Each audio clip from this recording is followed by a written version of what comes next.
आप देख रहे हैं लाइव इंडिया हर पल। नमस्कार, आप देख रहे हैं लाइव इंडिया हर पल। मैं हूं आपके साथ रेखा मिश्रा। राज्य में 25 साल के लंबे इंतजार के बाद पेसा कानून लागू कर दिया गया है, यानी कि पारंपरिक ग्राम सभा को उनका अधिकार दिलाना सरकार की प्राथमिकता है। इसके लिए गांव-गांव तक पेसा नियमावली के बेहतर एवं मजबूत क्रियान्वयन की आवश्यकता है। पेसा कानून के दायरे में आने वाले जिलों के अधिकारियों को इसके लिए अपनी जिम्मेदारी का निर्वहन करना होगा। ये बातें ग्रामीण विकास विभाग, ग्रामीण कार्य एवं पंचायती राज मंत्री दीपिका पांडे सिंह ने धुरवा स्थित प्रोजेक्ट भवन के एनेक्सी सभागार में आयोजित राज्य स्तरीय कार्यशाला के दौरान कही। कार्यशाला का आयोजन पंचायती राज विभाग द्वारा पेसा नियमावली के संबंध में किया गया था। बता दें कि मंत्री ने कहा कि यह कानून माननीय मुख्यमंत्री हेमंत सोरेन के दिशा निर्देश पर लागू किया गया है, जिनका सपना था कि राज्य में पारंपरिक ग्राम व्यवस्थाओं को प्राथमिकता मिले। उन्होंने कहा कि इस कानून को धरातल पर उतारने के लिए जमीनी स्तर पर प्रभावी कार्य करना आवश्यक है। दीपिका पांडे ने बताया कि देश के 10 राज्यों में पेसा कानून लागू होना था, जिनमें झारखंड का कानून सबसे बेहतर और प्रभावी माना जा रहा है। उन्होंने कहा कि कानून को लेकर कुछ स्थानों पर भ्रम फैलाने की कोशिश हो रही है। ऐसे में सभी संबंधित लोगों को इसके प्रावधानों का गहन अध्ययन करना चाहिए। गांव के लोगों के हर सवालों और परेशानियों का जवाब पेसा नियमावली के पन्नों में दर्ज है। वहीं दीपिका पांडे सिंह ने क्या कहा है वो हम आपको सुनाते हैं।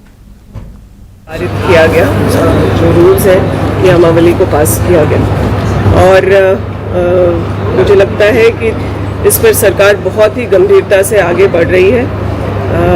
विभाग के सभी लोग और जिला प्रखंड के प्रशासनिक पदाधिकारी जो शेड्यूल एरिया से जुड़े हुए हैं पूरी तत्परता से इस काम को कर रहे हैं। राज्य के लिए नई चीज़ है और इस नियमावली को अक्षरशः फॉलो किया जाए यह विभाग सुनिश्चित करने के लिए प्रतिबद्ध है। बीच में चुनाव थे, उसकी वजह से जो लोकल बॉडी इलेक्शंस थे उसकी वजह से थोड़ा प्रभावित हुआ है, लेकिन आप पता कर सकते हैं जो पारंपरिक ग्राम सभा के हेड्स होंगे, जो पारंपरिक हेड्स होंगे उसके उन लोगों की नियुक्ति जो है वो जारी है।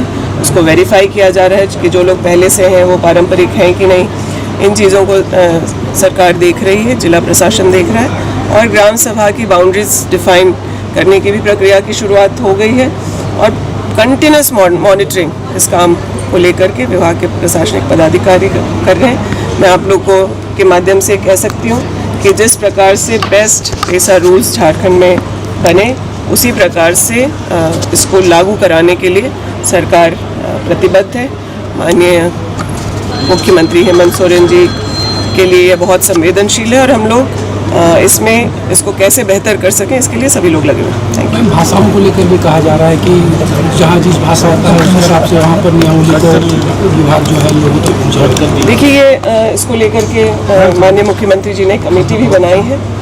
जो मांग आम जनता से खास करके जो बॉर्डर के इलाके हैं जहाँ हम बिहार से बॉर्डर शेयर कर रहे हैं वहाँ पर भोजपुरी, मगही, अंगिका को लेकर के बात है।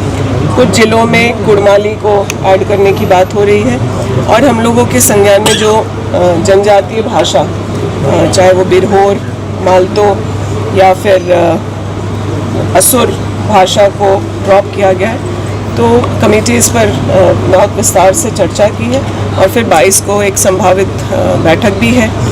देखते हैं इसमें आगे चीज़ें कैसे बढ़ती हैं, लेकिन सभी चीज़ों को कमेटी ने चर्चा करके प्रशासनिक पदाधिकारियों को दिया। इसको किस आधार पर चीज़ों को हटाया गया, पहले जोड़ा गया और फिर क्यों हटाया गया, इस पर विभाग जब क्लैरिफिकेशन लेके आता है तो इस पर सकारात्मक काम किया जाएगा। पंचायत के चुनाव जो होंगे उसमें भी संगठन पेपर टेस्ट के साथ आपको चुनाव को ले जाएंगे।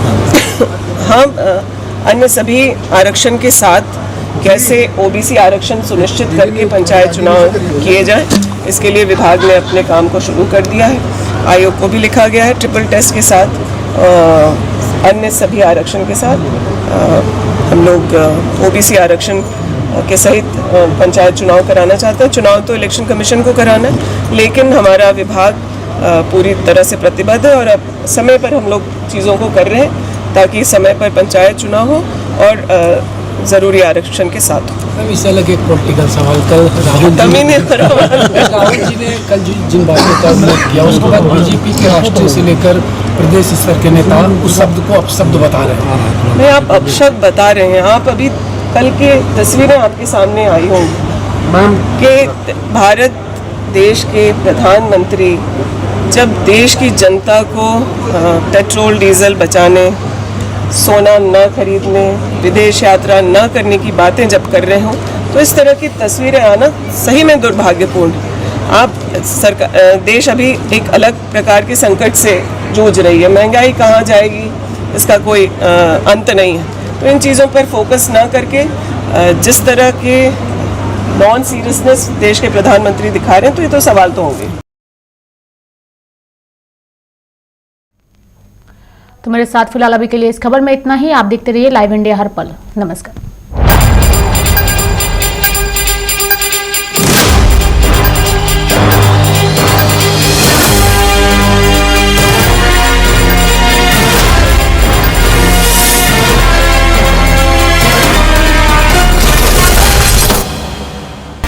आप देख रहे हैं लाइव इंडिया हर पल।